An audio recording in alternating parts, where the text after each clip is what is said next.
Welcome everyone to the Education Economic Development Subcommittee. We have three agencies in one today. We're starting with the AIB. Laura Hyde is our analyst. Welcome, Laura. Thank you. Let me share my screen. All right. So we're starting with the, let me hold on. There we go. Hope you can see that.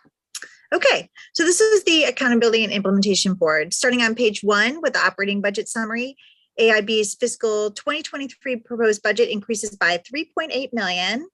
I'm going to take it down a little bit so you can see that, or 393% to $4.8 million. AIB is funded through the Blueprint for Maryland's Future Fund, which is a special fund created as part of Chapter 36 of 2021.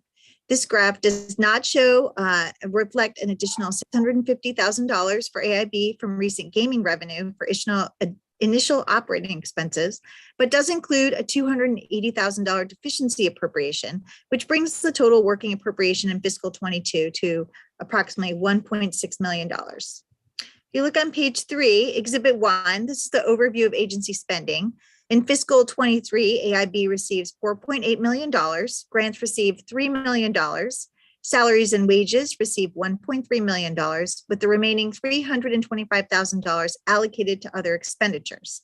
This information is also provided in detail on page 4, Exhibit 2, under the proposed budget. Looking on page 5, personnel. The fiscal 23 proposed budget provides AIB with 15 regular positions. According to the fiscal note for Chapter 36, this allowance assumes 1 executive director, 2 deputy directors, 2 assistant attorneys general, and additional programmatic, fiscal, and support staff. This allowance also includes approximately $250,000 annually for consultants to evaluate the implementation of Blueprint for Maryland's future programs, including required independent evaluations. Because AIB is a new agency that received a deficiency allocation to fund 5 new positions in fiscal 22, the agency hired an executive director in February 2022 and plans to hire additional personnel in calendar 2022.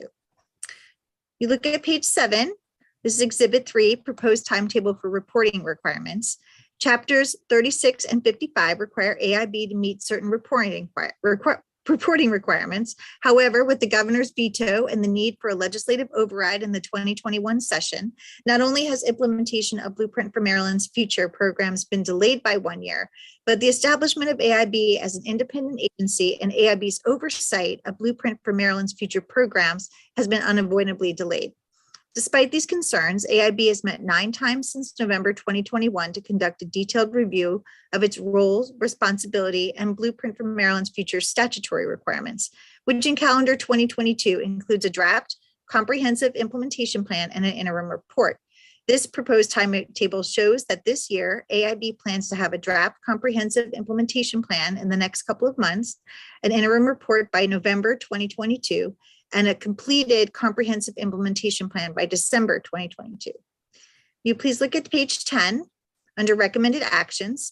Because AIB is an independent unit of state government designed to hold other units of government accountable for implementing and evaluating Blueprint for Maryland's future programs, DLS suggests 1 recommended action for your consideration, which is the creation of managing for results measures for the agency. Otherwise, DLS concurs with the governor's allowance. This ends my presentation and I stand for questions. Thank you, Ms. Hyde, for the great presentation. Any questions for analyst? Okay, we have the agency with us. I'm not sure if County Executive Leggett is here, and I know Ms. Heiss is here. Yes, Mr. Chair, I am here. Oh, good to see you, sir. How are you? I apologize for the sunglasses, but I had recent eye surgery and it will keep me bound home for a few more days, so I apologize. My voice is a little bit hoarse because of a condition associated with the surgery. But I wanted to be here just to acknowledge and to thank all of you for the magnificent job you did in establishing this agency and for the work and foresight you had in making certain that we can build on our future in education. The budget as outlined is one that I think is sorely needed. There are some time delays that were indicated by staff, but I think now we're back on schedule and we're prepared to move forward with approval of the budget as outlined. I think Britt Quinn may be there and Rachel may be there to say a few words, but I just wanted to be here to emphasize the importance of this And to thank you all for the many hours that you put in helping us to get established. Well, thank you, sir. Thanks for your work on this. We're glad to have you there. Thank you. Ms. Heiss, anyone else want to say? I don't see anyone's camera popping on, so. I think Dr. Kerwin had some remarks. Oh, Dr. Kerwin. Oh, I didn't see you over there, sir. You weren't on my list. Dr. Kerwin, it's great to see you. Always happy to see you. And thank you for all the work that you've done and really the mastermind behind the blueprint. I was had a fabulous commission and, of course, an extraordinary lead staff person in Rachel Heiss. So that's what made all of this work so well. But Mr. Chairman and members of the committee, I do thank you for giving us a few moments to talk a little bit about where we are and some of the comments that the analyst made. I do want to thank Analyst Hyde for her very careful and thorough analysis of our budget. As she noted, we did get off to a late start. The members of the AIB were not officially appointed until late November, rather than the anticipated date of sometime in July 2021. And we were created, of course, without a staff and with no budget. So our first order of business was to conduct a search for the executive director, and we are extremely pleased to have recruited Rachel Heiss to this position. Rachel assumed the position on February 7th as our lone staffer to date, which by contrast, according to the blueprint, we at this point should have had 15 FTE staff and a budget of about $4.8 million. Once the General Assembly passes the FY23 budget, as the analyst noted, we will be able to add 4 FTE positions as part of the deficiency budget. And we certainly hope the General Assembly will support the recommended budget for FY23, which would give us 10 additional positions and fully staff the AIB with its planned budget of $4.8 million. We have gotten off to despite the late start, we've been meeting regularly. The analyst mentioned our 9 meetings to date. And it's, of course, quite a challenge building a new state agency essentially from whole cloth. And we've been working to orient the board members to their very significant responsibilities. Given the delayed start of the AIB, we've been focused on recommending adjustments to the mandated timelines. The blueprint called for the AIB to develop a strategic implementation plan by February 15th of this year, 1 week after Rachel was hired as the lone staffer. Now, we all know Rachel is a superwoman, but when it comes to getting work done. But this was more than anybody could ask of anyone, including Rachel. Now, the purpose of this strategic implementation plan is critically important document because it will provide the template, the guidance, the schedules, the benchmarks for all the entities involved in the blueprint to submit their implementation plans. And so due to these unanticipated delays in the AIB's establishment, the AIB has proposed to the governor and the presiding officers a new timeline for blueprint implementation. This new timeline is based on the original statutory timeframes, but provides an opportunity for public comment of a draft plan in October before the AIB adopts a final plan in December 2022. And Mr. Chairman, I want to thank you for sponsoring a bill to adopt these new timelines. Under this proposals, the entities, including all the local education agencies, MSDE, the CTE committee, and higher education institutions would be required to submit their plans by March 15th of 2023. It's our understanding that MSDE and the LEA support this new proposed timeline. With this new schedule, The AIB would then review blueprint implementation plans in spring, early summer of 2023, so that plans could be implemented. This is important, beginning in the 2023-24 school year, which would be 1 year later than the original plan, but would be moving us back on track. The AIB is currently reviewing other timeline adjustments proposed by MSDE. Now, we meet tomorrow and we'll be discussing these proposals and would be pleased to offer comments on those recommendations. Something else that we are actively engaged in and we consider a very high priority is to establish one or more advisory committees with stakeholders from across the state to advise the AIB and ensure that we can effectively represent the geographical, racial, socioeconomic diversity of Maryland families and students as we implement the blueprint.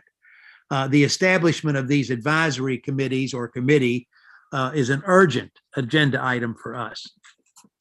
I'm just about done, Mr. Chairman, but for fiscal 2022, the AIB anticipates receiving most, if not of its full $4.8 million budget authorization through supplementary appropriations. However, based on the flow of fantasy sports and sports betting revenues, the bulk of that funding will not be received until near the end of the fiscal year. The AIB will not be able to encumber all the funds, and potentially a significant portion will revert at the end of the fiscal year. There are also several other blueprint programs that receive supplementary appropriations that will be in a similar situation and unable to spend their fiscal 2022 funds. So the board is respectfully requesting that the AIB and other blueprint programs receiving fiscal 2022 supplementary appropriations be permitted to carry any remaining funds to the end at the end of the fiscal year into fiscal year 2023, at the end of fiscal 22 into fiscal 2023.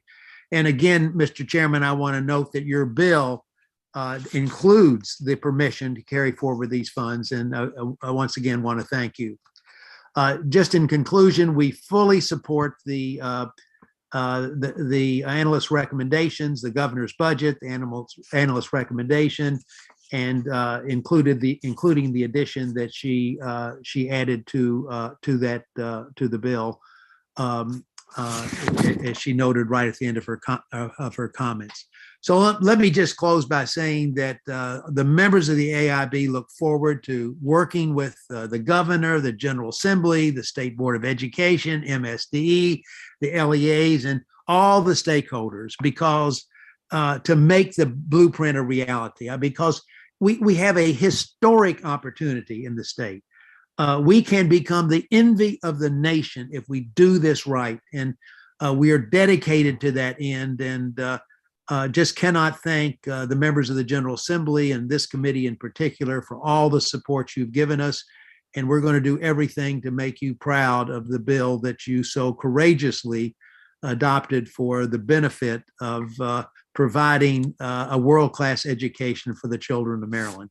So thank you, Mr. Chairman, and Rachel and I would be happy to answer any questions you may have. Thank you, Dr. Kerwin, the architect of the blueprint. So we appreciate you and all your service you've given to the state. Rachel, we're anxious to get you some help over there. Anything to add?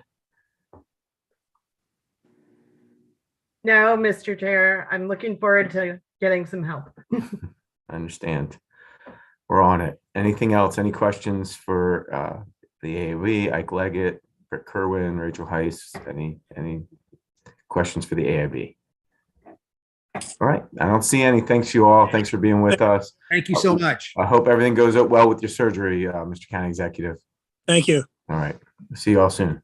Okay. Take care. Thanks. All right. Let's turn to MSD Headquarters. Laura Hyde, still with us.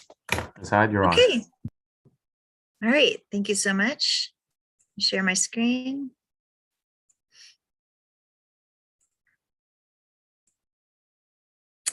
All right. This is the analysis for MSD Headquarters, and we're starting on page 1 with the operating budget summary. MSD's fiscal 2023 budget decreases by $101.3 million, or 25%, to $303.2 million. This change reflects a fiscal 23 general fund decrease of approximately $20 million due to the transfer of Juvenile Services Education Program to the Department of Juvenile Services, a $4 million deficiency allocation for the School Resource Officer Grant due to improper reversion of those funds in 2022, and a decrease in federal funds by $77 million due to the allocation of COVID-19 federal stimulus funds in fiscal 2022. We are turning to page 13. This is Exhibit 7, SEA ESSER funds by type. In fiscal 2020 and 2021, LEAs and MSDE received a combined total of $3.2 billion in federal stimulus funds. Of this amount, $2.9 billion, or 90%, was allocated directly to LEAs according to a set formula, and $303 million, or 10%, was designated as a state education agency, or SEA fund. Of the $303 million in SEA ESSER grants, $137 million, or 45%, are mandates for federal or state programs. $150 million, or 50%, are available for discretionary programs and purposes, and $15 million, or 5%, is allocated to allowable administrative expenses. A detailed list of those grants is in Exhibit 8 on page 14. DLS has a recommendation that MSD submit a report on these funds and expenditures, which is found in the recommended action section of this analysis on page 33. The next 4 exhibits provide detail on the budgets of the independent units covered in this analysis. Exhibit 9 is MSD Headquarters, which receives a total allowance of $273 million, the majority of which is allocated to the Division of Rehabilitative Services, Assessment and Accountability, and Information Technology projects. In Exhibit 10 on page 17, the Maryland Longitudinal Data Systems Center receives a total allowance of $2.5 million, which is primarily allocated to personnel and contractual services. In Exhibit 11 on page 18, the Maryland Center for School Safety receives a total allowance of $25 million, which includes $22 million for school safety grants and $3 million for administrative purposes, with the majority of MCSS's administrative budget allocated to personnel. And in Exhibit 12 on page 21, the Office of the Inspector General for Education receives a total allowance of $2 million. Details of these proposed budget changes are on page 22 in Exhibit 13. Now turning to page 24, personnel. MSD Headquarters has 246 vacant positions as of January 2022, with vacancies above turnover at 193 positions. MSD's vacancy rate is approximately 20%, which exceeds the projected turnover rate by 15%. In fiscal 2023, 176 positions are abolished due to the transfer of the Juvenile Services Education Program to the Department of Juvenile Services. Vacancy data includes 95 vacant positions indoors, 64 vacant positions in the Office of the State Superintendent, and 43 vacant positions that will be transferred to DJS or abolished at the start of fiscal 2023. MCSS also has 3 vacant positions, and the OIGE office has 1 vacant position. The next section details issues in this analysis. Going to Exhibit 14 on page 25 continues the discussion of MSDE personnel vacancies. Since fiscal 2020, MSDE has had persistently high numbers of vacancies across the agency and its independent units. This problem appears to be exacerbated with the COVID-19 hiring freeze during calendar 2020, but has continued after the freeze was lifted in calendar 2021. As of January 2022, MSDE and independent units, including the Interagency Commission on School Construction, reported 256 vacancies. The agency may need personnel to implement Blueprint for Maryland's future programs, so filling these vacancies may be important in future years. This issue has a recommended action for your consideration on page 32, restricting $100,000 pending report on personnel and vacancies. Turning to page 27, Exhibit 15, virtual school enrollment. During calendar 2020 and 2021, MSDE worked with multiple vendors to offer 300 online credit-bearing student courses. Participating LEAs manage their own virtual program offerings, enrollment, attendance, and special education or alternative education services. In addition to course offerings available through the state at the start of the 2021-2022 school year, 22 of 24 LEAs offered a virtual learning option with a total enrollment of 25,628 students, which you can see on this chart, or 3% of K-12 students across the state. This issue has a recommended action for your consideration on page 34, which suggests that MSD submit a report on virtual learning. Turning to Exhibit 16, this is Maryland Comprehensive Assessment Program. These are state assessments. Due to COVID-19 school closures starting in 2020, administration of pilot MCAP assessments was delayed. Spring 2022 assessments provide MSD and LEAs with critical information about student progress and learning loss during the pandemic, and it will be the first time that students attending Maryland virtual schools will engage in a full complement of tests, which are shown here in this timetable. Exhibit 17 on page 30 shows expenditures for MCAP in fiscal 21 through 23. In the proposed budget, the Division of Assessment and Accountability receives $51 million, which is $3 million less than the fiscal 2022 working appropriation, but $14 million more than in fiscal 2021. Of this amount, $47 million is allocated to assessments. MSD notes that the agency expects undetermined but increased costs for MCAP assessments headed into fiscal 2024. And this issue has recommended action for your consideration on page 35, suggesting that MSD submit a status report on MCAP. The next, I'm going to scroll a bit, which I don't like to do, but the next couple of actions for your review, I want to point out is 2 additional actions for your consideration in addition to the ones mentioned previously. On page 33, there's a recommended action that MSD submit a closeout report. And then on page 35, there's a recommended action that MSD submit an update on their work with Maryland School for the Deaf to address concerns related to a 2019 audit.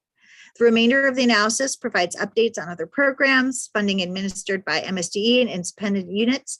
This concludes my presentation, and I stand for questions. Excellent. Thank you, Ms. Hyde. Any questions for the analyst? I don't see any, so let's move to the agency. Our superintendent is with us. Welcome. Thank you. With me is Justin Dayhoff and Donna Gunning from the agency from my finance team, just when we get to the question and answer portion of the session. Thank you again. Good afternoon, Chair Barnes and members of the subcommittee. I am grateful to you for your continued commitment to education, and thank you, Ms. Hyde, for your thoughtful analysis. As we begin today, I would like to highlight the pivotal moment we are in, the blueprint for Maryland's future. Unprecedented federal relief money and increased accountability requires the Maryland State Department of Education to do more than that which its statute has ever previously tasked the department. We have an ambitious vision for our future for Maryland schools, and it spurs a sense of urgency for all of us. The MSD is deeply aware of the moment and its role in shaping the future of P-12 education in Maryland for the state's children and families, particularly as the department navigates blueprint implementation amidst an ongoing global pandemic. With that, I will respond to the analysis. The analysis attends to 4 core themes to which I will respond in turn. Putting Maryland's state reserve funds from the elementary and secondary education relief funds into action, implementing the blueprint for Maryland's future and aligning department resources to do so, state assessment data and related data systems, and virtual learning. I understand and concur with the recommendation for a report related to the elementary and secondary education relief funds, or ESSER. To that end, I am pleased today to provide an update on that work. On February 9th, MSD announced the launch of a new grant initiative designed to support local education agencies in utilizing federal funds to overcome the learning loss resulting from the COVID-19 pandemic, accelerate student learning to narrow opportunity and achievement gaps, and provide more targeted support for historically underserved students and their communities. The grant initiative, known as Maryland Leads, also supports LEAs in addressing short and long-term challenges related to the current labor shortage and attends to the long-standing need to establish and strengthen teacher pipelines and development. Maryland Leads is a unique grant opportunity that will provide more than $150 million in funding to local education agencies and will seed the transformational change our children need and deserve. From spurring initiatives to transform our neighborhoods through excellent community schools, to launching innovative school models to put students on the path to meet the college and career readiness standards set forth by the Blueprint for Maryland's Future, Maryland Leads sets districts up to scale evidence-based programs that can drive results, particularly for children who need the most support and those who were most disproportionately impacted by the pandemic. Through this initiative, we identify 7 high leverage strategies and provide concrete, actionable focus areas, exemplar program models, related research, and the funds and partnership necessary to implement those strategies. Those strategy areas are grow your own staff, staff support and retention, the science of reading, high quality school day tutoring, reimagining the use of time, innovative school models, and transforming neighborhoods through excellent community schools. Every school system in Maryland has the opportunity to access funding through this initiative. Those that choose to implement a comprehensive plan aligned to the science of reading, one of our 7 strategies, or provide rigorous evidence that they're already doing so, can access an even greater amount of funding.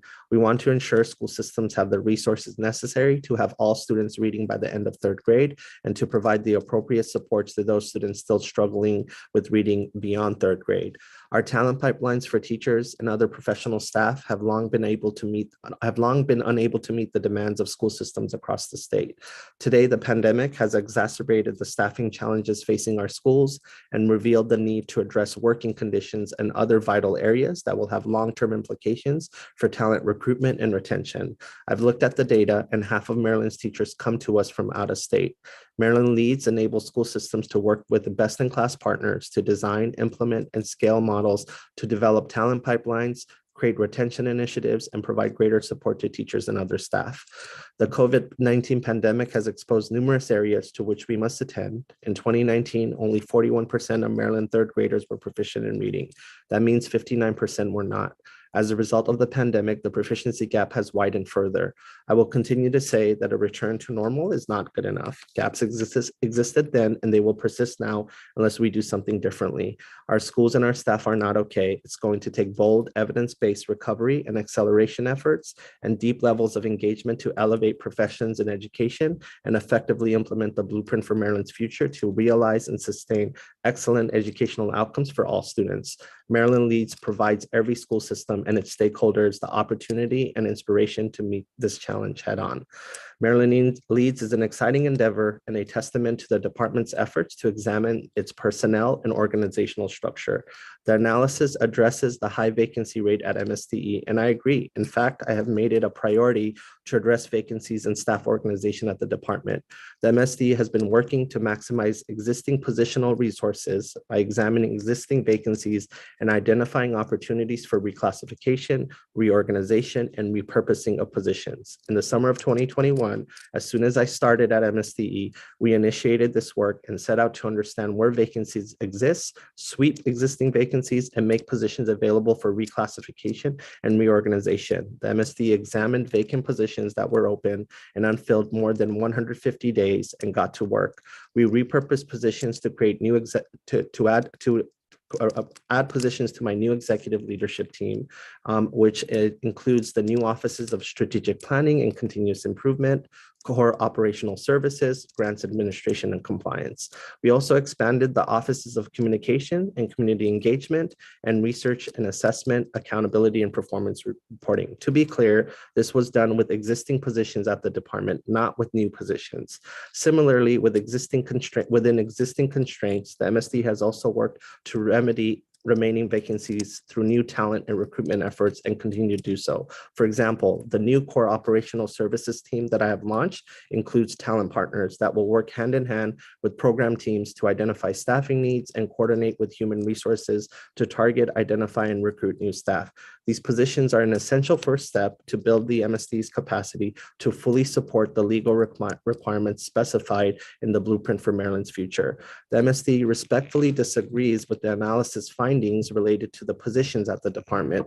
While the fiscal year 2023 allowance includes 10 positions, the MSD would respectfully request that general funds not be restricted and that the department not be assigned new tasks over and above the additional requirements in the blueprint legislation.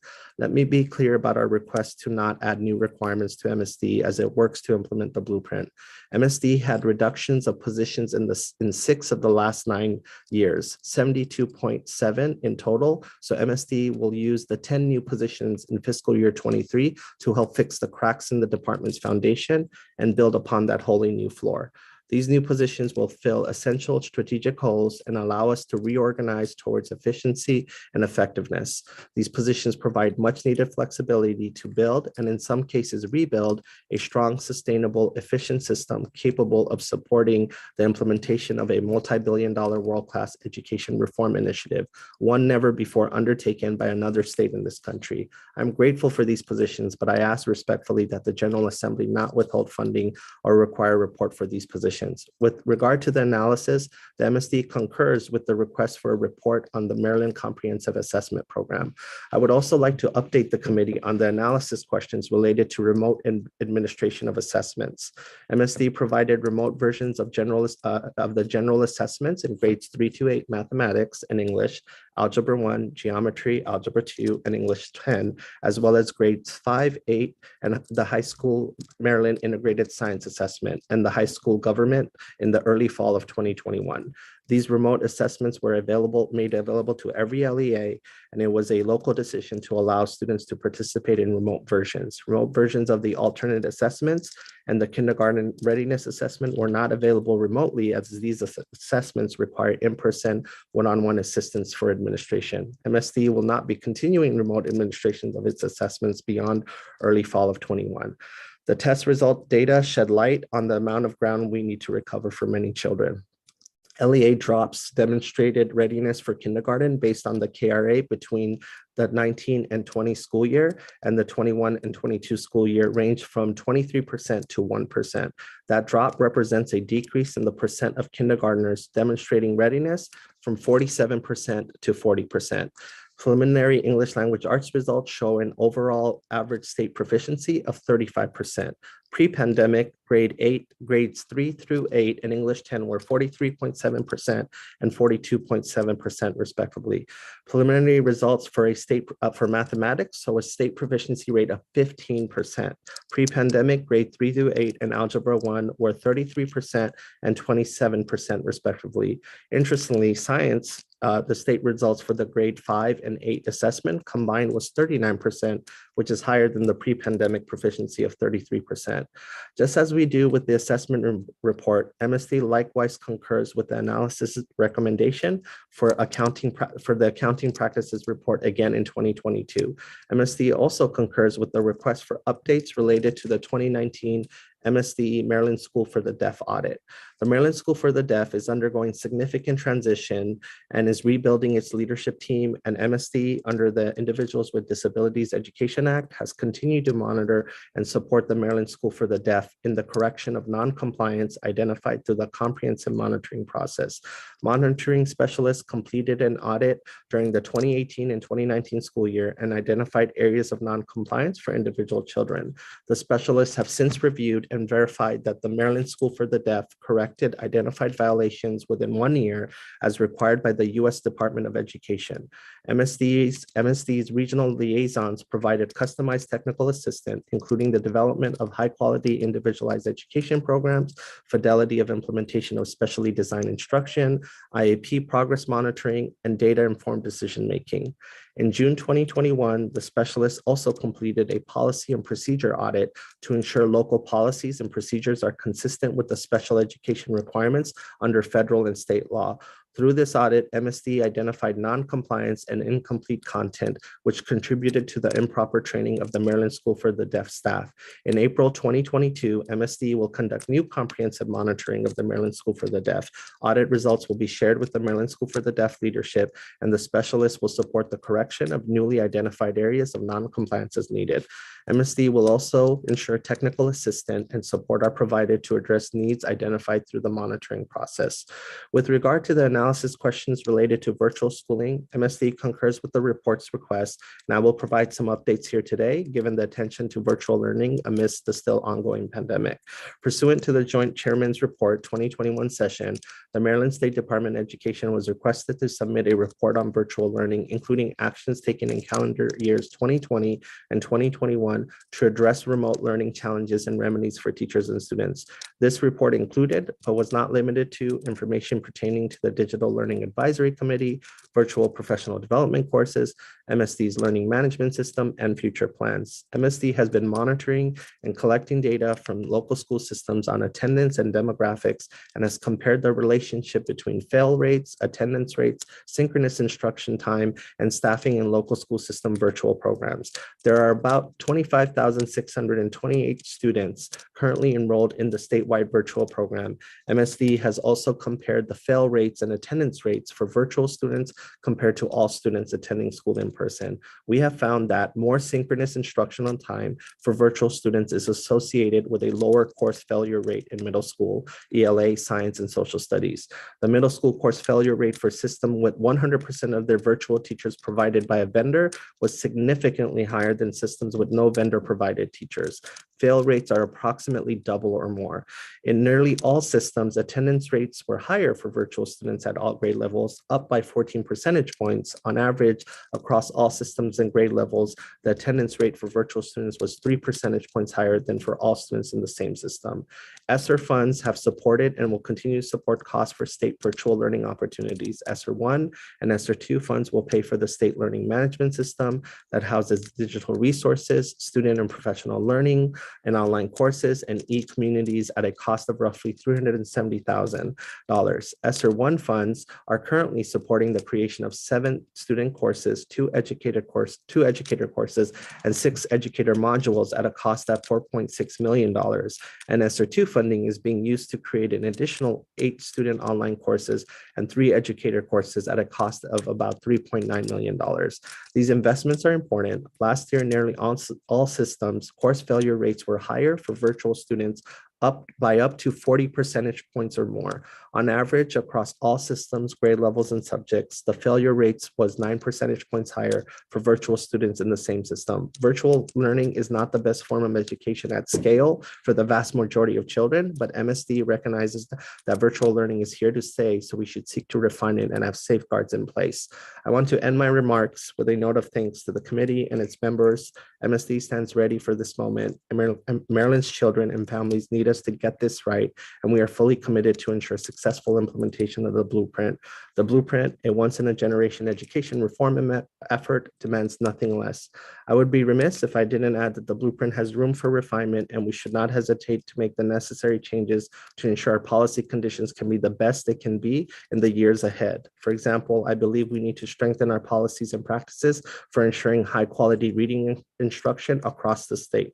This is currently not happening at scale. And the way we go about recruiting and retaining accomplished educators at low-performing and high-poverty schools. The latter is a matter that is very personal to me as a former student, teacher, and district leader who attended, taught, and worked at highly segregated 90-plus Title I schools and districts throughout my entire life. This is an area I will have a major focus on. In fact, I will define my entire tenure in terms of how success is defined in such schools. The stakes are too high and the needs are too great to stop where we are and not use evidence, research, and best practices, as well as feedback from blueprint implementation to be nimble and responsive. Together, I know we can do this, and we'll strive to ensure Maryland schools provide equitable access to best-in-class educational opportunities for all children and families, regardless of race, class, ability, or background. With that, I am happy to answer any and all questions you may have.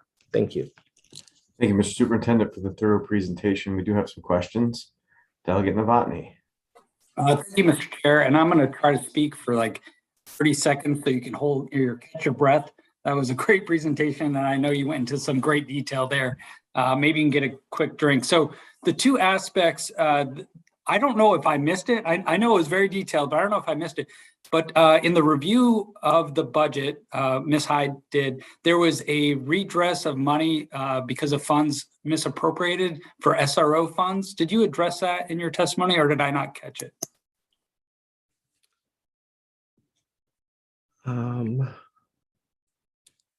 Ms. Hyde, can you point to what, because I don't, my team and I didn't. Very beginning. I'm sorry, Ms. Hyde. Maybe this is a better question for you. So, right, there was just a misappropriation of the funds for an MCSS for one of their grant programs. And so there's a deficiency allocation this year to make up the difference. So they overspent the funds and now there's deficiency to make it up. Okay, Mr. Superintendent, I'm assuming at some point you can, if you don't know off the top of your head, or maybe one of your panelists know if you're okay with that, if that makes sense to you, if you're agreeing with it. That's kind of my question. Yeah. Justin, do you want to address that one? Sure. So we do concur with that, as does MCSS. That deficiency is related to funding for the school resource officer program, which is part of that is goes from and into the blueprint fund, which is that non-lapsing, it goes into the non-lapsing fund. And so this is just right sizing that from the previous year as they move forward with implementing the SRO grants. Okay, thank you for that answer on that. And then part of your testimony you had talked about, and I promise, Mr. Chair, this is my last question.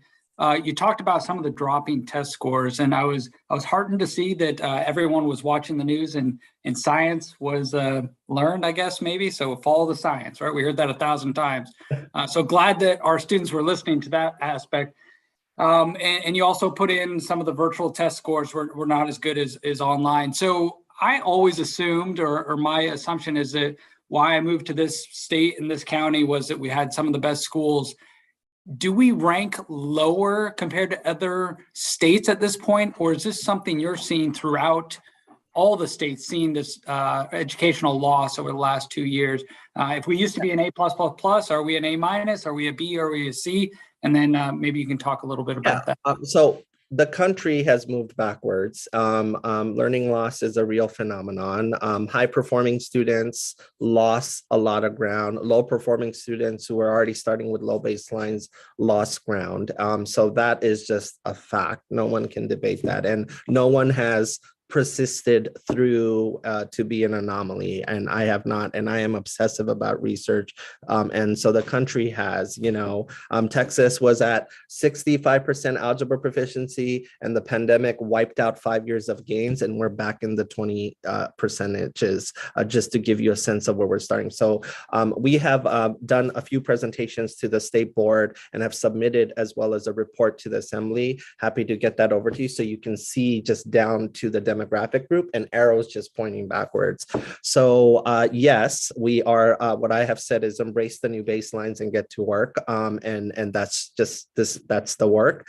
In terms of Maryland's rankings, I can only give you the NAEP for now, the National Assessment of Educational Progress, that does such rankings. Yes, there was a time when Maryland was in the #1 spot and now is in the top 5 spot using the NAEP measures. But one of the things that NAEP doesn't account for is the new student demographic shifts that the state serves, right?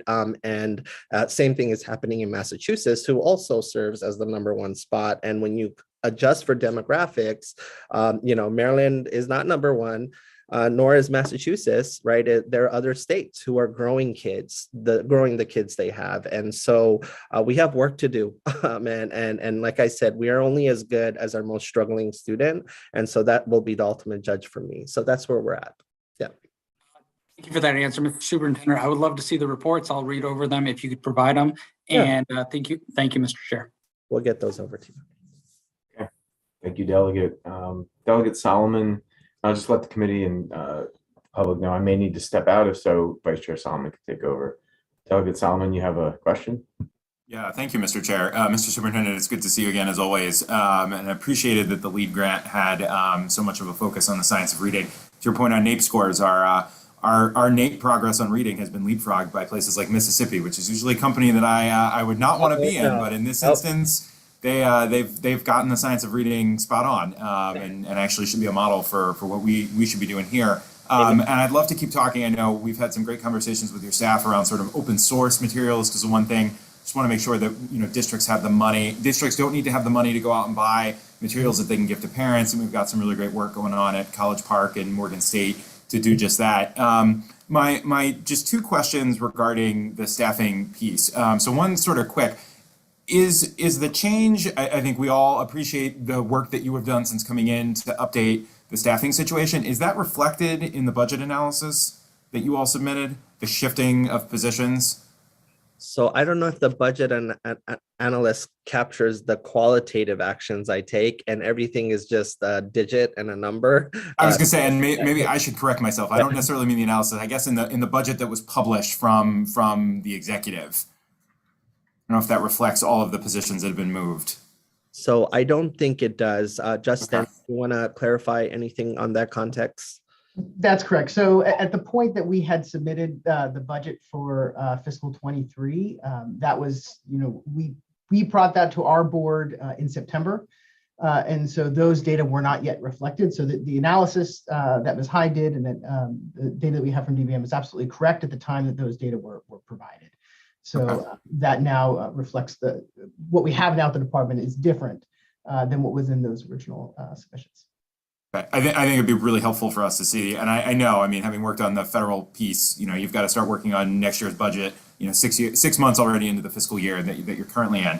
And then just following up on the staffing piece, the one thing that I did want to ask about, because I've actually received the question from a number of organizations and constituents, the incredible high level of vacancies within the Department of Rehabilitation Services. And obviously, most of that is federal money.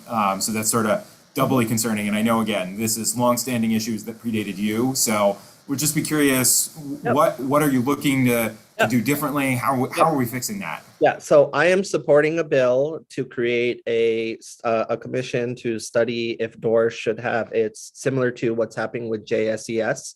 Although I was excited to have JSES when I started, but then I found out, a bill is taking it away, and that's fine. Well, I'm still gonna work very hard to get that right because I'm a board member. I think we need to do something like that. There are other states that have moved forward on making some smart investments with their general dollars as well as federal dollars.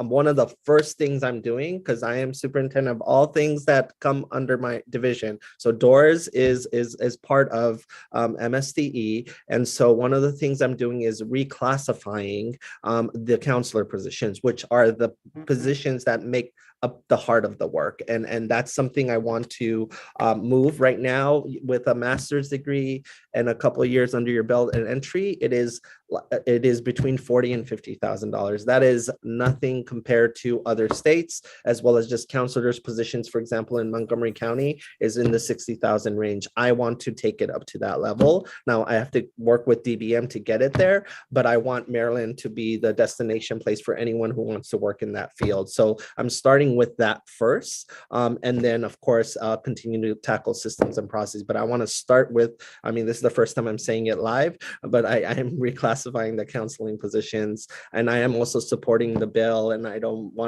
remember the assembly person who is pursuing this bill, but a commission to study whether doors should have like its own board concept and continue to refine it. So.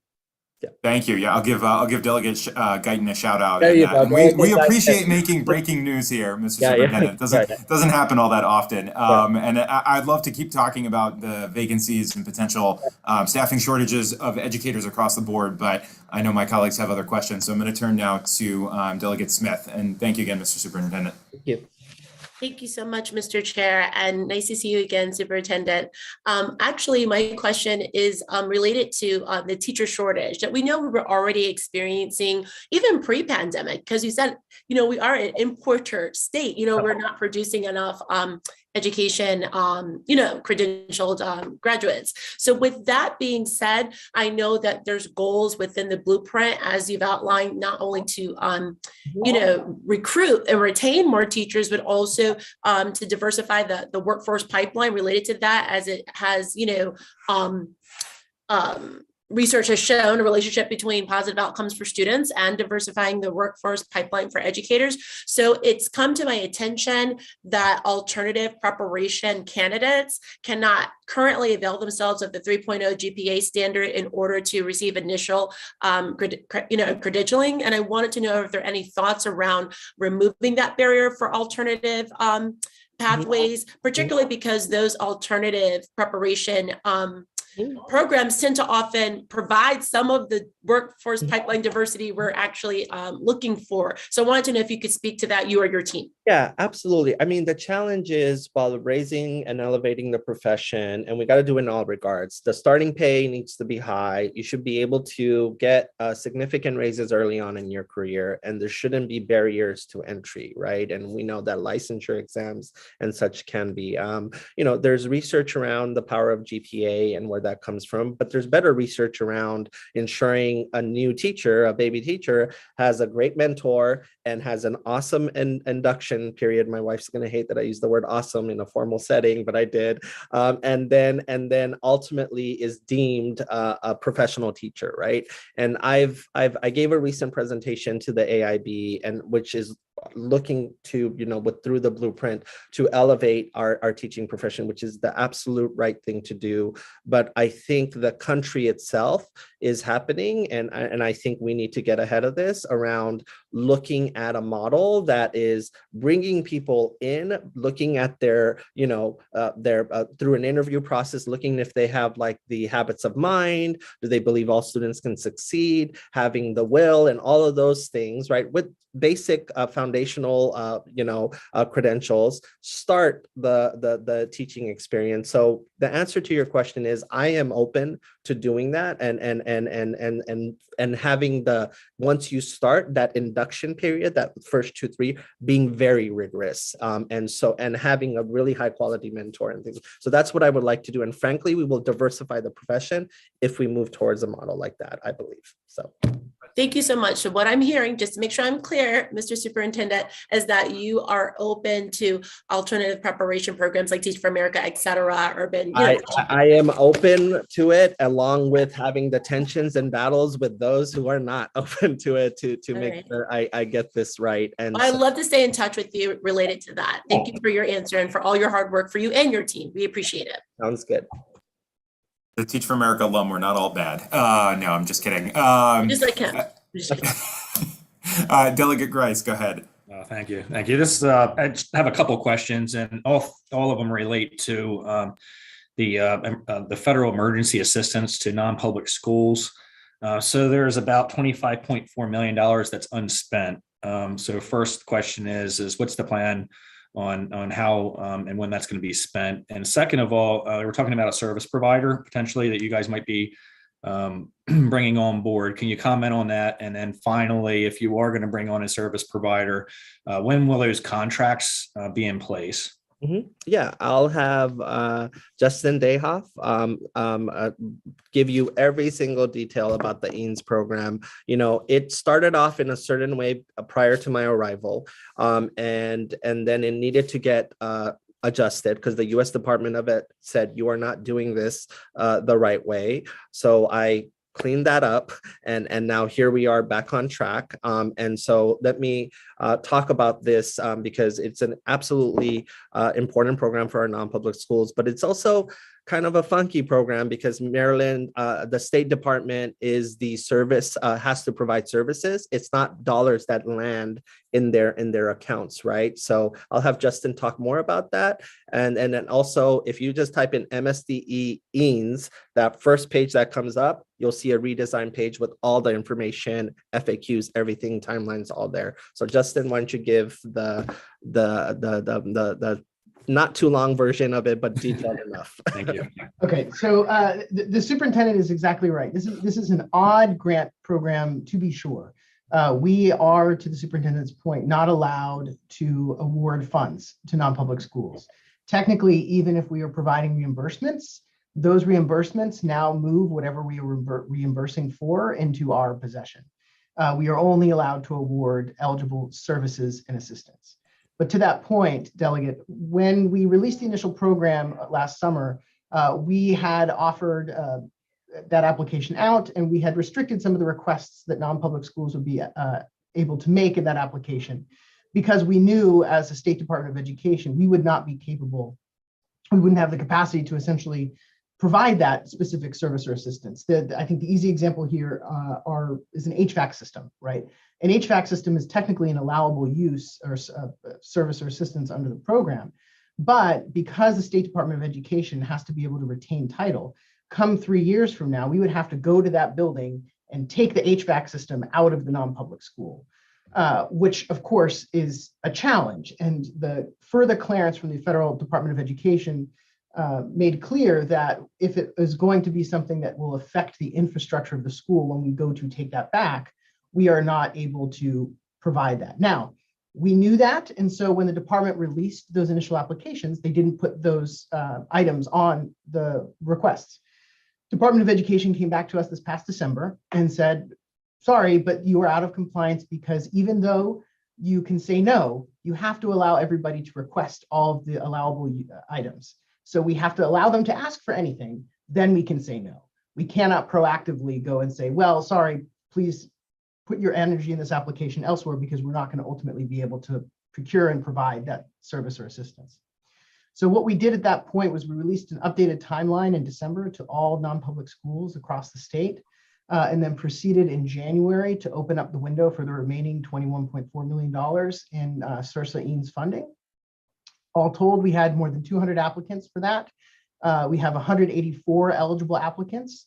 The requests for funds are right around the $21 million mark. The final amount of services and assistance that the State Department will be procuring for this program will be determined in the next couple of weeks here. We plan to take those procurement requests to the Board of Public Works. We are relying on purchasing consortia and the competitively bid contracts that exist within those purchasing consortia to make the process go a little faster so that we don't have to release a dozen RFPs for these different programs. We're using the purchasing consortia, tackling those available competitively bid contracts, taking those to the Board of Public Works, and we plan to, in May and June, provide those services and assistance directly to the non-public schools. Separate from that, the American Rescue Plan has a separate emergency assistance for non-public schools, or EANS program, also called EANS 2. We are in the middle of finalizing our state application for that program. We then plan to administer that application in a similar way later this spring so that we can get those services and assistance out quickly now that we know and have worked with the Department of Education to be in line with the expectations of that program. It is an odd program, to be sure. And if I may, I know that this is a little off from this, but just to correct or refine my remark earlier to Delegate Novotny related to the SRO grants, I just wanted to be clear that it's not an overspend that we're trying to recapture with that deficiency, Delegate. We had mistakenly reverted those funds because those are actually meant to go into a non-lapsing fund and carry over. So this is just replacing that reversion, but it was not an actual overspend. But it is anticipated, and we do agree with that. Thanks for the clarification. All right. Are there any more questions on the MSD Headquarters Budget? I'll just point out for the committee members, there is written testimony that's been submitted by the JCRC and the Baltimore Jewish Council. So with that, I think we will turn to Ms. Hyde again for the next presentation, which is MSD Aid to Education. Yes, thank you very much.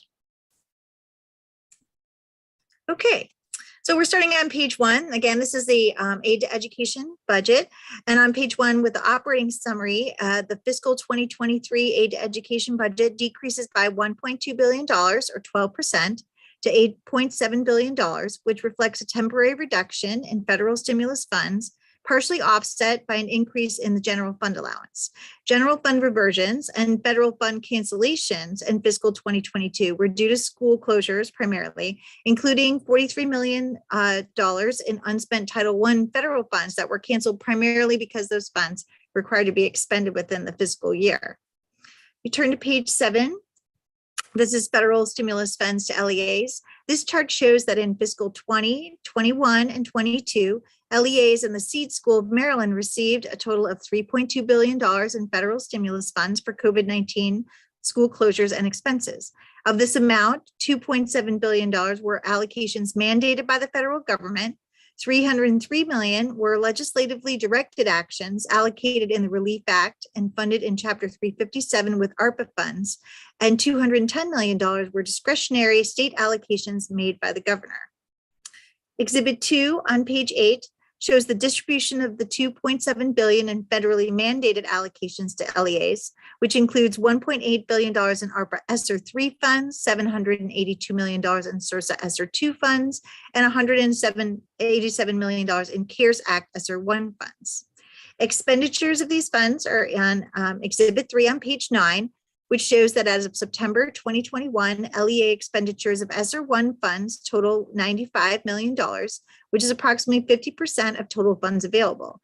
The majority of funds remain uncategorized. Other expenditures include instruction, student services, operations, and administrative costs.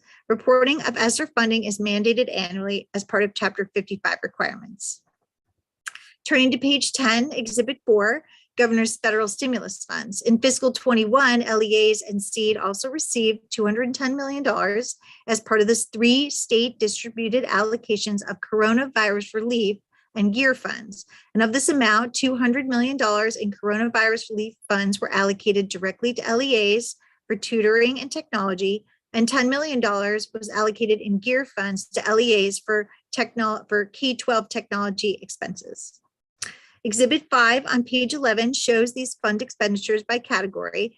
The majority of these funds, 92%, were spent on instruction, with remaining amounts for other purposes such as student services, administration, and operations. Turning to page 12, Exhibit 6, these are the legislatively directed federal stimulus funds to LEAs. As part of Chapter 357, LEAs received a total of $303 million in Relief Act funds for COVID-19 supplemental programs. Half of these funds, or $152 million, were distributed for supplemental tutoring and instruction, with TSI receiving $66 million, summer school receiving $50 million, behavioral health services receiving $25 million, and school reopening receiving $10 million. Please turn to page 14. This is Exhibit 7 showing LEA enrollment changes. Due to COVID-19 related school closures, school enrollment has declined since the 2019-2020 school year. From fiscal 22 to 23, FTE, which is full-time equivalent enrollment, declined slightly less than 1%, which follows on last year's decline of 2.25%. In addition to FTE enrollment declines, FRPM declined 7%, special education enrollment declined 2%, but LEP enrollment increased by 11%, which reflects the state's overall increase in English language learners. Turning to page 15, this is Exhibit 8 on major state aid. The total allocation for major state aid programs is $7.9 billion, which is an increase of $386 million from the fiscal 2022 allocation. Foundation program allowances increased by $404 million, which reflects an offset between the increase in the per pupil allocation as mandated in Chapter 36 and the decline in FTE K-12 enrollment discussed earlier. The impacts of increases on compensatory education, special education, and LEP are somewhat mitigated by decreases in the FRPM enrollment and special education enrollment, but then again further enhanced by increases in the LEP enrollment. Turning to page 17, Exhibit 9, this is the overview of agency spending. Across all programs in the Aid to Education budget, the total fiscal 2023 allowance is approximately $8.7 billion, of which 81% is general funds. The majority of funds in the fiscal 2023 Aid to Education allowance goes to LEAs, including both general funds and special funds from the Blueprint for Maryland's Future Fund. Exhibit 10 shows state fund allowance, and this is $7.7 billion, which encompasses both general and special funds across 22 programs. The $3.6 billion allowance for the state share of the foundation program accounts for almost half of these funds. Of the total allowance, compensatory education receives $1.3 billion. Teacher retirement receives $725 million. Students with disabilities receives $574 million. LEP receives $422 million. Transportation receives $336 million. and concentration of poverty schools receives $190 million. Remaining programs account for approximately $495 million of the total allowance. Exhibit 11 on page 19 displays the $975 million in federal funds in this budget, which is spread across 8 programs, including $319 million for food services, $283 million for educationally deprived children, and $220 million for special education. TSI, which is a blueprint program, receives federal stimulus funds from the ARPA in this budget that were reserved in Chapter 357 in the dedicated purpose account. Details of these proposed budget changes is on page 20, Exhibit 12. Note that the compensatory education grant, which I'm pointing to right here, includes $57 million in hold harmless grants due to further decreases in FRPM student enrollment this school year. The governor included this grant because students receive free meals as part of extended CARES Act funding. In the next school year, students will no longer receive automatic FRPM status and will need to enroll for these benefits.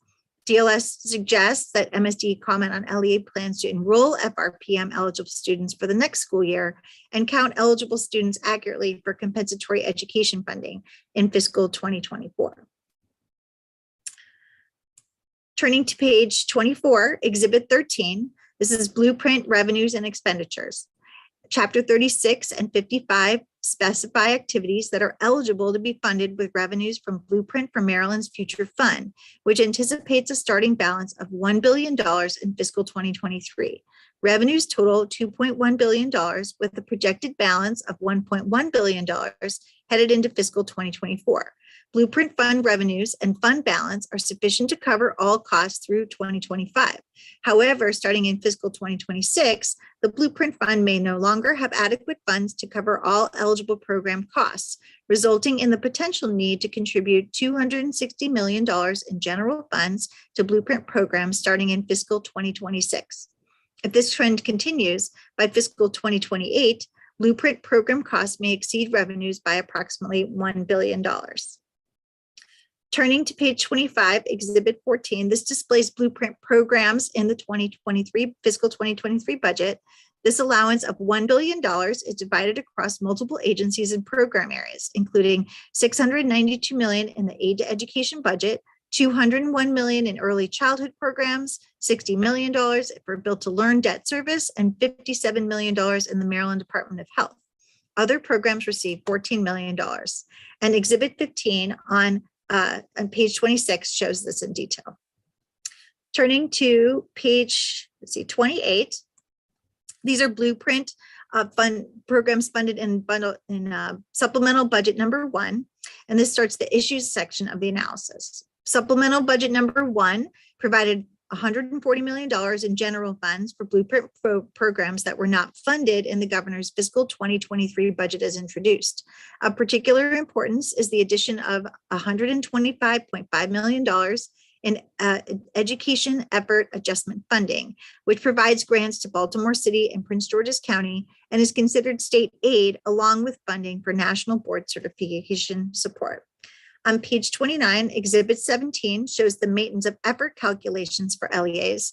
Starting in fiscal 2023, as part of Chapter 36 requirements, MSDE must calculate an LEA's MOE as part of state aid calculations.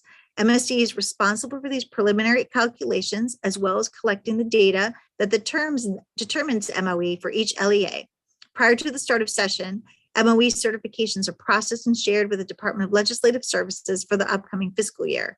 For fiscal 2023, 2 different problems interfered with MOE calculations. First, MSD, until last week, MSD did not share Baltimore City's finalized MOE documentation with DLS, which meant that a final number for the local share was unavailable. Second, when comparing the expected result of the MOE calculation with MSD, DLS found 3 errors that affected 14 of 24 LEAs. These errors appeared to result from both faulty data as well as a misunderstanding of the Chapter 36 statute and include the application of a statutory calculation of an escalator provision twice instead of once for certain LEAs, use of a 0% change instead of a greater than 0% change as the qualification for an MOE adjustment, and an inaccurate amount for Montgomery County's fiscal 2021 appropriation. Exhibit 17 shows these errors by affected LEA. This issue includes a DLS recommended action for your consideration for budget language restricting funds pending redistribution of revised MOE calculations to LEAs. On page 30, this is discussion of the autism waiver program that received a supplementary appropriation in fiscal 22 of $2 million to cover an additional 100 students on the wait list. MSDE does not determine eligibility for the wait list until services become available, which is not necessarily the process pursued by other states. This program continues to have a wait list of over 6,000 individuals and a total cost to clear the wait list or provide services to all individuals in future years exceeding $100 million. This issue includes DLS recommended action for your consideration for budget language pending an MSDE report on this program. Page 31 has Exhibit 18, P-TECH projected costs. In fiscal 23 proposed budget level funds P-TECH at the fiscal 2022 allowance of $1.9 million. However, MSD's projected cost for the program in fiscal 23 based on increased enrollment is $2.2 million, which is a potential deficiency for the program of $288,000. MSDE does not yet have a systematic method to collect P-TECH enrollment data and costs for students attending community college, which prohibits an accurate projection of future costs. This issue includes a DLS recommended action for your consideration that MSDE provide an update on this program. Also on page 31, due to a continuing lag in reimbursements for the non-public placement program and a proposed new framework to speed up the reconciliation process, DLS includes a recommended action for your consideration for MSD to submit an update on this program. The remainder of this analysis includes appendices on teachers' retirement, federal stimulus funding, enrollment, and additional details regarding the fiscal 2023 budget. This ends my presentation and I stand for questions. Thank you, Ms. Hyde. Are there any questions for our analyst? All right, seeing none. Mr. Superintendent, I'll turn it back over to you. Thank you, Delegate Solomon and members of the subcommittee. I'm grateful again for your continued support to education and the General Assembly's support of our local education agencies. Thank you again, Ms. Hyde, for your insightful analysis. Today's hearing is the first aid to education hearing related to the full new state aid formula tied to the Blueprint for Maryland's Future. This formula levies more resources in new targeted ways to fundamentally change the education landscape here in Maryland. I will dive right into the analysis. The Blueprint formula, as the analysis indicates, provides a total of nearly $7 billion in state aid in fiscal year 23 and requires roughly the same in local share. MSD met the new statutory deadline to provide the data used to calculate the formulas to the Department of Legislative Services and the Department of Budget and Management on or by December 1st.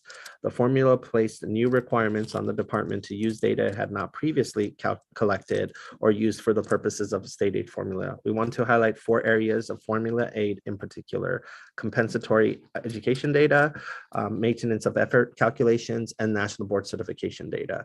Maryland schools have been providing meals to all students since March 2020 through USDA waivers of school nutrition program requirements during the COVID-19 pandemic. As a result, there's less incentive for families to submit the meal benefit eligibility forms normally required to receive free and reduced price school meals. MSD recognizes the challenges LEAs were facing in the 2021 school year and again in the 21-22 school year associated with the enrollment count for compensatory education program. MSD appreciates the governor's hold harmless of compensatory education funds for each LEA in fiscal year 23. The hold harmless funding ensures that LEAs receive at least the same amount of compensatory education funding in fiscal year 23 as in fiscal year 2022. For fiscal year 24 and beyond, the Blueprint for Maryland's Future requires MSD to investigate alternative approaches to identify low-income students. MSD released an interim Neighborhood Indicators of Poverty report in November of 2021. The report provides details on the department's plans to use a combination of methodologies to identify neighborhoods and dimensions of poverty. The plan uses 4 distinct elements of poverty: median household income, adult education level, home ownership, and household composition, and categorizes more than 3,700 census block groups in Maryland into 5 tiers, where tier 1 is high socioeconomic status or low poverty, and tier 5 is low socioeconomic status or high poverty. Moving forward, the department will confirm and test the model develop school level socioeconomic status tiers, study the relationship between school level socioeconomic status tiers, school outcomes, and school resources, and support the collection of high quality student geolocation data. MSD appreciates the General Assembly's attention to defining and refining data that better capture and more precisely measure and reflect poverty. MSD respectfully disagrees with the issue and recommended budget bill language related to maintenance of effort. MSD was in frequent communication with DLS regarding Baltimore City Public Schools' delay in submitting the annual budget certification and the annual maintenance of effort certification statements. In mid-December of 2021, DLS staff participated on a call with MSD to review the documents submitted by Baltimore City to ensure the correct application of Education Article 5-235C4 in determining the fiscal year 2022 maintenance of effort level. Following that call, MSD provided DLS with a copy of the notice of noncompliance sent to Baltimore City, which included the correct calculation of the maintenance of effort provision and the correct local share value per the discussion with DLS staff. MSD received the final signed fiscal year 2022 annual budget certification and most certification statements from Baltimore City in mid-January. The analysis also identifies discrepancies between MSDE and DLS in the calculation of the fiscal year 2023 local maintenance of effort levels. The analysis refers to the discrepancies as errors, while MSD maintains the preliminary calculations follow the statute. I address those calculations in turn. With regard to the escalator provision, Education Article 5-23522 requires an escalator adjustment to the maintenance of effort calculation for counties below 100% of the statewide 5-year moving average of education effort. Education effort in this context is defined as the county's local appropriation divided by the county's wealth as calculated in the formula.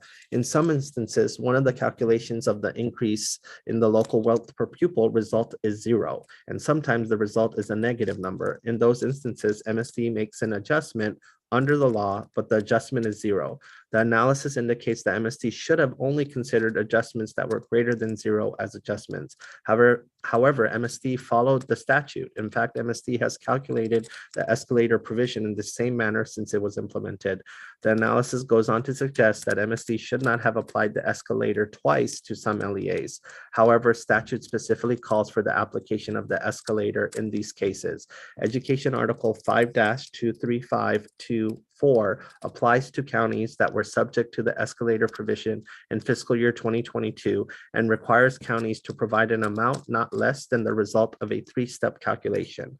The third step of that calculation multiplies the result in step 2 of the same calculation by the per pupil increase required in 5-23522, which is the escalator. MSD must implement the law as written, which includes a second escalator for LEAs whose maintenance of effort calculation is subject to Education Article 5-23524. Lastly, the analysis suggests that MSD uses incorrect appropriation amount for Montgomery County's fiscal year 2021 local appropriation. MSD applied a consistent practice to the treatment of supplemental appropriations provided to local school systems. If the supplemental appropriation occurs prior to the submission of the state aid calculations to DBM for the governor's allowance, the education effort calculation reflects the supplemental appropriation. If it occurs after that time, it is not. In May of 2021, Montgomery County provided a supplemental fiscal year 2021 appropriation to Montgomery County Public Schools. Accordingly, when calculating the 5-year moving average education effort for fiscal year 22 and 23, the supplemental appropriation was not included. Though not identified as an issue in the analysis, I would like to address one other aspect of fiscal year 23 state aid formula to provide additional information, context, and transparency to the subcommittee today. MSD is also working to craft and operationalize the policies it will use to track and update National Board Certified or NBC teachers who have primary responsibility and accountability for teaching students in a classroom, as well as those who are teaching in low-performing schools throughout the year. MSD will provide guidance to LEAs when that process is complete as to how and when the department will update NBC information each year. That way, LEAs will have a clear path forward in anticipating blueprint salary-related expectations for NBC teachers, particularly since the program has both a state and local share. MSD understands and concurs with all of the analysis of other issues and operating language modifications. With regard to the autism waiver program, specifically, MSD appreciates the governor's support and additional funding for 100 additional slots for the autism waiver program. The MSD will continue to work with the MDH and support their efforts to obtain approval from the Centers of Medicare and Medicaid Services for authorization. The program costs are impacted by a number of variables that are directly dependent on the needs of the participants and the participant's family and the actual services used and provider capacity. Some children maximize the autism waiver and state plan services each month. Others may only utilize one service per month. The department understands and appreciates the complexities of implementing a highly technical and brand new formula. Upon the release of the governor's budget allowance, MSD issued a memo to all district superintendents and hosted a call with all district school finance officers to review the new formula calculations. MSD also hosted drop-in state aid sessions with local education agency superintendents and CFOs to help support local understanding of the new formula calculations. In addition to the formula implementation and LEA support, MSD also intends to bolster public understanding of the formula. These transparency efforts will be essential to the long-term success of the blueprint and the formula upon which the blueprint reform stands. Reporting requests to the General Assembly are equally important in this effort. I want to end today by acknowledging that the department is grateful for this opportunity, again, to implement the once-in-a-generation reform effort known as the Blueprint for Maryland's Future. The formula takes big steps forward to provide adequate funding to our districts and school so that we can, as a state, once again lead the nation and do so for all of our children, families, regardless of race, class, ability, or background. With that, I'm happy to answer any and all questions. Thank you. Thank you, Mr. Superintendent. Delegate Novotny. Thank you, Delegate Solomon. This is a quick question, I guess, to Ms. Hyde and then back over to the superintendent. So there was a chart, a lot of charts you showed. One of them showed in the out years, we were going to be down by about $250 million and then possibly $1 billion in the 5 years out. What was that? Is that in reference to total funding or was that a specific funding source? That's in reference to the Maryland for the future fund, the Maryland, Blueprint. Yeah, that's a special fund. The special fund for the reference to that, right? And then the 260 million that I referenced in 2026, that would be general funds that would need to supplement the Blueprint fund. Okay, thank you so much. So, Mr. Superintendent, looking out in 2026 and then out in the out years, do you have an expectation of how you can work with the people at the state level and maybe correct that, or is your goal just to hope and pray that we give you more money at this point? My goal is going to be that the blueprint is fully funded, period, full stop. But however, that's not going to stop our superintendents and myself in getting it right. I'm coming from two different states that have different per pupil allocations. This is the state I'm coming to with a higher per pupil allocation than I've ever worked with. So we can get this right. I mean, there are shifts we can make. Delegate Solomon referenced Mississippi. They're not even in our league, but they're in our league right now when it comes to reading outcomes, but they're not in our league when it comes to per pupil outcomes. So there are policy shifts that we need to just make on practice. But how much more we can achieve with the funding that we're committing to and to realize blueprint outcomes, that is something that no other state has. But my expectation is, hey, just give me money, therefore I can't do it. I don't know how to, I don't know the word can't. We're going to do this and we're going to get this right. But yes, I do hope that you guys fully fund this as intended. Yeah. Thank you so much for that illustration. And I really do appreciate your attitude of not saying can't.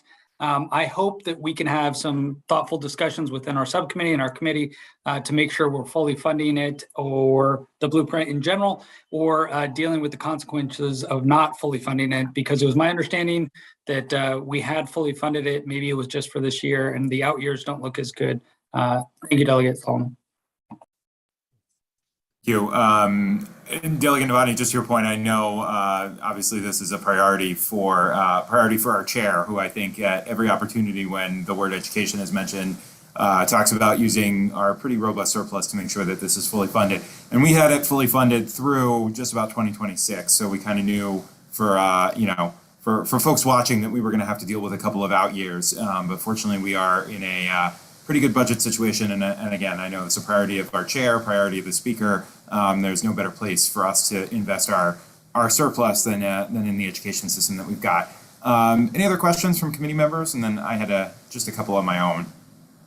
Well, Mr. Superintendent, I don't know if you can answer this, or maybe Justin is better suited to, but I did have a question on page 6 of the analysis. It talked about there was 62.7 million in federal funds that were canceled, and of that, 43.2 was in unspent Title I money. Do you all know what the story was behind that, and even more detailed, maybe which districts in particular had to give that money back? Justin? Sure. So Delegate, I think for this one, I'd be best suited to give you a formal response after with the details of this. Most of those cancellations, broadly speaking, are associated with programs and services that we're unable to provide associated with the pandemic. A lot of Title I costs and programs are in person and go towards conference. All of those sorts of professional development, those pieces, and we just weren't able to do LEAs, weren't able to do those during the pandemic. That's kind of what I figured. Yeah, Justin, if you can follow up with that would be great. It was a large number that sort of stood out a little bit to me. And then more sort of on a practical level, I know I've heard some concerns from some of the advocates that, and I think there's been a lot of, obviously the veto and the sort of change timeline around, around the blueprint implementation has left, I think, some counties a little, I don't want to say confused, but maybe not necessarily where they need to be on what their share of funding is. And so just sort of on practical level, is it MSDE that sort of, follows up regularly with county governments to make sure that they understand exactly what their allocation on the blueprint side of things are supposed to be? And obviously, with the supplementals coming back and forth, I think, it's very important, obviously, for us that this is shared. We know there are some counties, obviously, that, are going to have to put some money in, but what's sort of the process for that? Yeah, I'll have Justin and Donna, who's been in the department for a long time, but has been started a lot of this work, but we have added some additional layers to it. We do have regular monthly cadences with the CFOs of every school system, and then I've added in additional layers where we can do one-on-one technical assistance sessions, and I'll have Justin speak more on that. But unless the team tells me, I don't know anything about where like the county financial officers are expected to meet with me and show up to these meetings. And so Justin, if you want to share some of that and what that looks like. Sure. Yeah, we really want to be there to support the local jurisdictions with this effort. It is new, it is different, and there's a lot to tackle here. And we've started that work, and we're continuing to implement that in a few different ways. The superintendent talked about one, which is we have our bi-weekly CFO calls, where we talk to all the CFOs every couple of weeks. That's just a standing conversation. We've dedicated a lot of that time of late, primarily on the blueprint, particularly once the governor's budget was announced in January, and we could talk openly about what the initial calculations look like for fiscal 23. In addition to that, we offered, the superintendent mentioned, but it's actually worked out really well, essentially drop-in sessions for local superintendents and CFOs to just sit down one-on-one with myself, with Donna Gunning, who's also on the call, and we just walk through any and all aspects of the formula. We go through the files.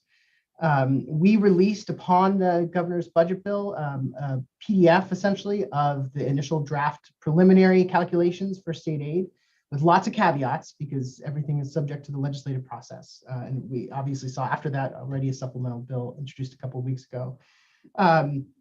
We then, shortly thereafter, released the Excel file that we used, which is not something that the department had previously done, but we really wanted to set local education agencies and local governments up with some tools to be able to understand and dive more deeply into very technical and very specific formulas. And to have that not just for now, but also in out years as they're working to get better understandings and plan accordingly in future years with the program. We will, of course, provide an updated round of data out to all the LEAs. We will release a second preliminary or a preliminary revised set of data shortly after legislative session. And then we will follow up again with a third set of data in June. In the meantime, We've also been making efforts to support and be available for any questions from both county government as well as county school systems with regard to the state and local share requirements, because it's not just about the state and local share, but because of the way that the blueprint formula is structured and 5234's provisions around minimum school funding for certain major aid categories.